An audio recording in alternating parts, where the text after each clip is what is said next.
It's time now for our Entre Nous segment with Solange Mougin. Hi, Solange. Katie. So today is Mardi Gras in France, and that's given us a chance to do some digging into the history of what Mardi Gras is, as well as other traditions that are associated with the day. But first, let's start here in France. Is Mardi Gras still widely celebrated here? Well, it depends on if you take Mardi Gras as a standalone day or if you associate it with the season's carnivalesque period.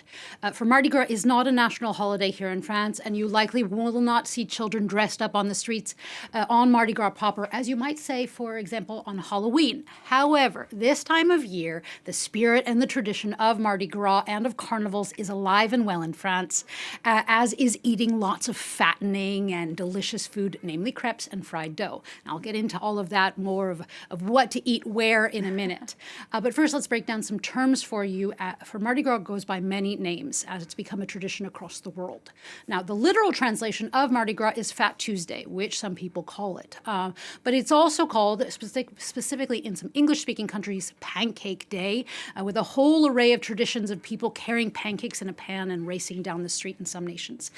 In Italy, it's called Mardi Gras. In Sweden, it's semmeldagen, after semla, or a small bun flavored with cardamom, almond paste, and whipped cream. Now, Mardi Gras is also traditionally called Shrove Tuesday, as it's celebrated on the last day of Shrovetide, or the period that people would eat rich food, such as eggs and flour, before the period of Lent. The term comes from shrive, or to confess, and not to shove, as in shove in food. Finally, there's the term carnival, which also has a religious meaning. It comes from the Latin carnum lavare, or to remove meat, as Mardi Gras is held just before the lean food days of early spring, and in the Christian tradition, it is the eve of Ash Wednesday and the start of Lent. Right, Lent, which runs up to Easter. So Mardi Gras, of course, associated with this Christian tradition, but it actually dates back much earlier than that. Yeah, over 2,000 years before Christianity, it's thought that the Mesopotamians held carnivals. There were also many pagan celebrations of rebirth, of spring, of blessings as the days got longer. But it's the Roman pagan celebrations that were integrated into Christianity that really put a date and a name on Mardi Gras. Unlike the Chandeleur or Candlemas, which is always on February 2nd and which is equally a moment where people eat crêpes, at least here in France, Mardi Gras' date varies from February 3rd to March 9th, as it depends on Easter and on the full moon. Now, dates aside, one of the reasons that Mardi Gras has spread and sticks around is because of this carnival aspect, which serves as an important social function. It was and is a pressure valve of sorts for society, where slaves could joke with their masters, where you could ignore the rules of the church or the state, where you could and still can get dressed up and act crazy in the streets. The practice of burning papier-mâché kings, for example, is attests to this.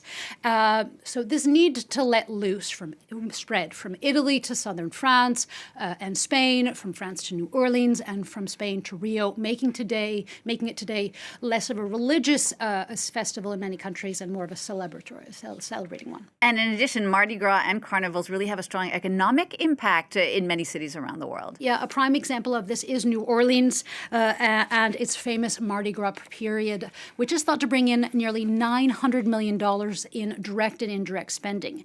There is also a major environmental impact too, but that is completely another angle. For the fun language tidbit, the expression "let the good times roll" is thought to originate from the French Creole "laissez le bon temps rouler," as the carnival floats would roll or rouler through the streets. Now, like with the Venice Carnival or the Rio one, here in France, these carnivals are an important tourist and economic draw, as revelers travel far to have a lot of fun.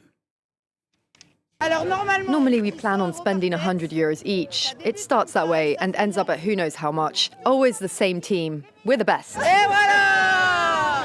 We've already seen 35 million in economic benefits. We're consolidating the results, and it's going to get much higher. It's a strategic choice to show that events can also be used to finance public policies. Now, the clips we just saw were from Nice and from Dunkerque, two of the most famous carnivals in France. Nice, we have also already discussed in a previous Entre Nous on flower parades. But Dunkerque's carnival, which actually lasts 3 months, is actually known for something else that smells a little less nice than flowers. It's known for throwing herrings, the fish, into the crowds. That tradition actually only dates back to 1962, but the carnival itself dates back to the 17th century as a means for fishermen to celebrate and feast before leaving for the sea. For long periods at sea. All right, let's talk about feast and feasting. You promised to tell us a bit more about some of the Mardi Gras food. I mean, tell us about that. Well, as I mentioned earlier, in regard to the Chandeleur or crystal mass, candle mass rather, both it and Mardi Gras are associated with crêpes, with the flat pancake symbolizing for some the sun and the arrival of sunnier days. But also traditionally, these crêpes were a means of using up the excess flour before Lent. But they are not the only treat. And here there are many regional differences in France, with fried dough being a much loved carnival staple here and also in other nations. As the site Français de nos Régions found, there are lots and lots of names and specificalities, specific desserts and treats that are eaten during le carnaval. The site polled people about what they call these specific foods, and they found lots of differences, from bugne to merveille to beignet de carnaval. And then, of course, there is always and will always be the nationally loved crêpe, to be eaten on Mardi Gras or all year long. You bet. All year round, those crêpes are so good. Thank you so much for that, Solange Musin, with our look at Mardi Gras.